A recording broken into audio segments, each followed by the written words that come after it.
सर्वप्रथम शिव गुरु के चरणों में प्रणाम, मेरी प्रणाम स्वीकार कीजिए। मैया भवानी के चरणों में प्रणाम, मेरी प्रणाम स्वीकार कीजिए। मैया पार्वती के चरणों में प्रणाम, मेरी प्रणाम स्वीकार कीजिए। गौरी पुत्र गणेश जी के चरणों में प्रणाम, मेरी प्रणाम स्वीकार कीजिए। धरती माता के चरणों में प्रणाम, मेरी प्रणाम स्वीकार कीजिए।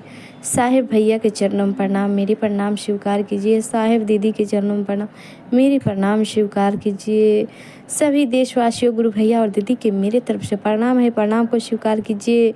देखिए गुरु भैया और दीदी, मैं महाकुंभ के बारे में बता रही हूँ कि कैलाश पर्वत पर शंकर भगवान और माता पार्वती बैठी है और कहती है, हे स्वामी देखिए धरती लोक पर कितना भीड़ है, कितना गंगा स्नान करने जा रहे हैं, कितना पुण्य कमाने जा रहे हैं। तब शंकर भगवान हंसने लगे और बोले कि हाँ पार्वती जा तो रहे हैं।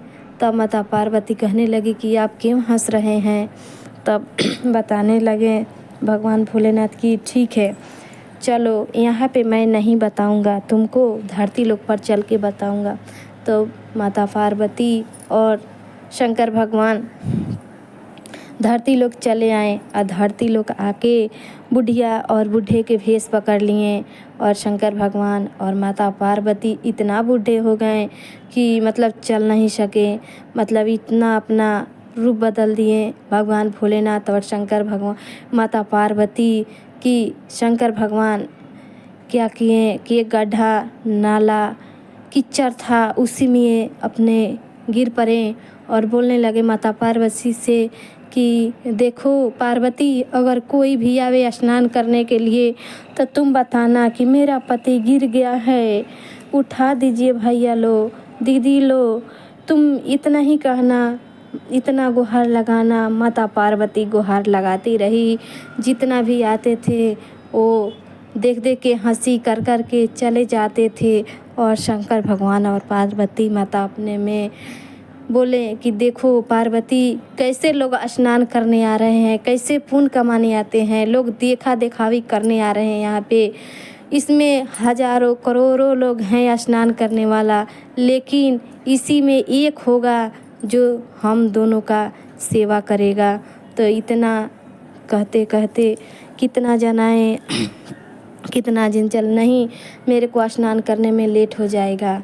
जिससे बोलती थी माता पार्वती वो लोग बोलते थे कि नहीं मेरा स्नान करने में लेट हो जाएगा, छोड़ो गिरा है कीचड़ में, मेरे को कीचड़ लग जाएगा, एक संभाल के नहीं चलता है। मतलब शंकर भगवान के बूढ़े के रूप में थे, किसी को तो पहचान में आते नहीं थे, तो भगवान किस रूप में मिल जाए किसी को पता नहीं है। तो भगवान और माता पार्वती ऐसे ही देखती रही और बोलती रही। तब एक नौजवान आदमी आ रहा था, तब देखी माता पार्वती तो बोली, ए भैया देखो मेरे स्वामी गिर गए हैं, पति गिर गए हैं, स्नान करने के लिए आए थे हम दोनों तीर्थ नहाने के लिए। तब वो बोला ठीक है माँ मैं निकाल दूँगा। तब शंकर भगवान बोलते हैं कि अगर तुम हमको निकालोगे तो तुम फंस जाओगे, मैं निकल जाऊंगा। तब इतना सुना वो जवान लड़का तो बोला कि अगर इनको लुका दे मैं फंस जाऊंगा तब क्या होगा, नहीं नहीं मैं अब जा रहा हूँ। तो वो छोड़ के चला गया शंकर भगवान और माता पार्वती को। तब इसने में अपने में शंकर भगवान और माता पार्वती बात करे, देखो कितना लोग आ रहे हैं, कितना लोग तुमको सेवा कर रहे हैं। देखी तब माता पार्वती ऐसे देखते देखते शाम हो गया था। तब एक व्यापारी जो था उसी महाकुंभ में आया था अपना दोनों पति पत्नी बेचने के लिए सब सामान।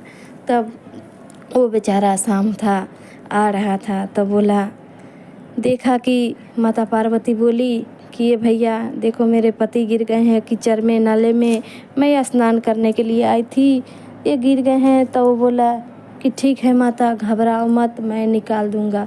तो वो बेचारा गया निकालने के लिए। तब शंकर भगवान बोले कि अगर तुम हमको निकालोगे तो तुम फंस जाओगे, मैं निकल जाऊंगा। इतना सुन के व्यापारी बोला कोई बात नहीं, अगर मैं फंस जाऊंगा तो कोई बात नहीं, मैं आपको निकाल के रहूँगा। तो अब शंकर भगवान को निकाला, वो व्यक्ति जो व्यापारी था वो निकाल के उनको अपने फिर शंकर भगवान उसको भी निकालें। वो तो परीक्षा लेने के लिए आए थे कि इसमें इतना हजारों करोड़ों लोग आए हैं, कौन श्रद्धा शक्ति भाव से आया है स्नान करने के लिए, पुण्य कमाने के लिए। इसी में तो देखना है, भगवान तो इसी में सबको परीक्षा लेते हैं। तो भगवान किस रूप में चले आएंगे किसी को पता नहीं है। वो बेचारा निकाला, वो भी आए, दोनों पत्नी पत्नी माता पार्वती स्नान किए। तब बताने लगी, तब कहते हैं शंकर भगवान भजन के माध्यम से, दुखवा से जाने घबराई है शिष्या, दुखवा सब कप बरुए। दुखवा से जाने घबराई है शिष्या, दुखवा सब कप बरुए। एक दुखली रहली हो धरती मैया, एक दुखी रहली धरती मैया। उनाहु पर लागल अछरंगिया हो, उनाहु पर लागल अछरंगिया हो। एक में दुखी बड़ी गंगा हो मैया, एक में दुखी बड़ी गंगा हो मैया। उनाहु में पड़ल बालू रे तावा हो, दुखवा से जनी घबराई ह, दुखवा से जनी घबराई हो शिष्या, दुखवा से जनी घबराई ह।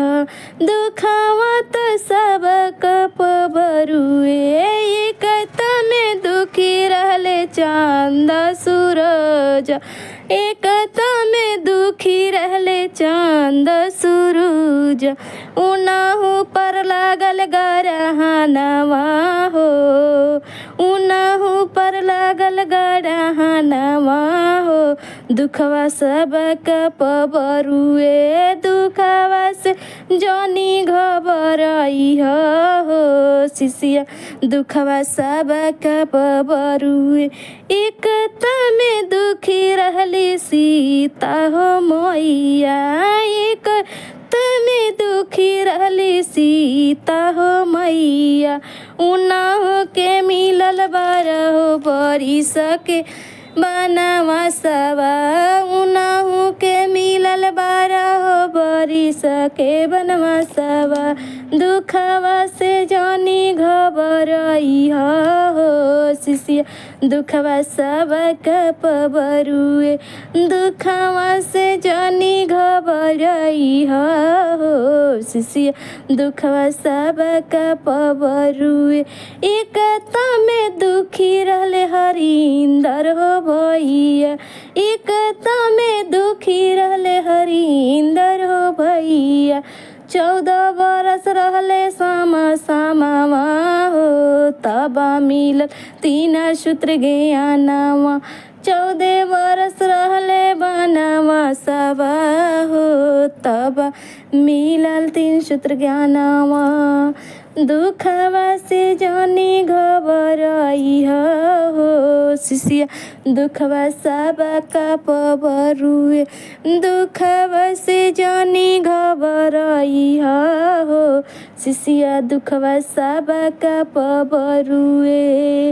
एक में दुखी रहली नीलम हो दीदी, एक में दुखी रहली नप बरुए। एक में दुखी रहली सीता हो मैया, एक में दुखी रहली सीता हो मैया। उनाहु के मिलल बारहो बरिस के बनवा सवा, उनाहु के मिलल बारहो बरिस के बनवा सवा। दुखवा से जनी घबराई हो शिष्या, दुखवा सब कप बरुए। दुखवा से जनी घबराई हो शिष्या, दुखवा सब कप बरुए। एक में दुखी रहले हरिंदर हो भैया, एक में दुखी रहले हरिंदर हो भैया।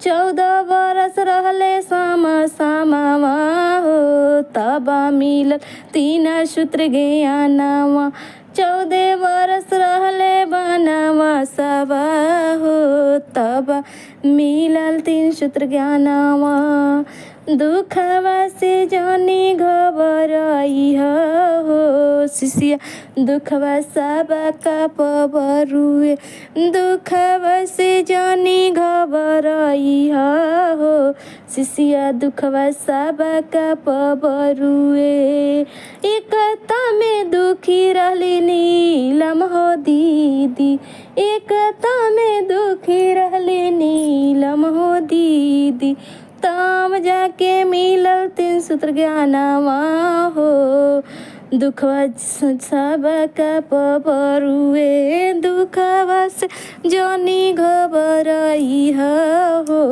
दुखवा सबका पबरुए पहिला में दया मंगिहा दूसरा में चढ़ाचा पहिला में दया मंगिहा दूसरा में चढ़ाचा तीसरा में करिहा नमः शिवाय प्रणामवा हो तीसरा में नमः शिवाय प्रणामवा हो तीसरा में नमः शिवाय प्रणामवा हो तब होइहे शिव गुरु सैया तीसरा में नमः शिवाय प्रणामवा हो तब होइहे शिव गुरु सहाइया दया से दया मिली चर्चा से ज्ञानवा दया से दया मिली चर्चा से ज्ञानवा नमः शिवाय से बनी सब कामवा हो शिष्या अंत समैया होखिए शिव गुरु सहैया अंत समैया होइहे शिव गुरु सहैया दुखवा से जानी घबराई हो शिष्या दुखवा सबका पबरुए इतना जब गाना गा के शिव गुरु जब सुनाए उसी समय शिव गुरु अपना रूप बदल कर शिष्या को दर्शन दिए और दोनों पति पत्नी और माता पार्वती सब उनको अपने शरण में ले लिए और शिव गुरु लेके कैलाश पर्वत पर चले गए। जो सच्चे मन से सच्चे हृदय से भगवान भोलेनाथ को प्रार्थना करता है भगवान ज़रूर सुनते हैं और उनको अपने शरण में ले लेते हैं। तो अगर हमारी कथा पसंद आए भजन पसंद आए तो जो भी गुरु भैया और दीदी सुने लाइक शेयर सब्सक्राइब और कमेंट बॉक्स में जय महादेव हर हर महादेव ज़रूर लिखिए। तो प्रेम से बोल दीजिए शंकर भगवान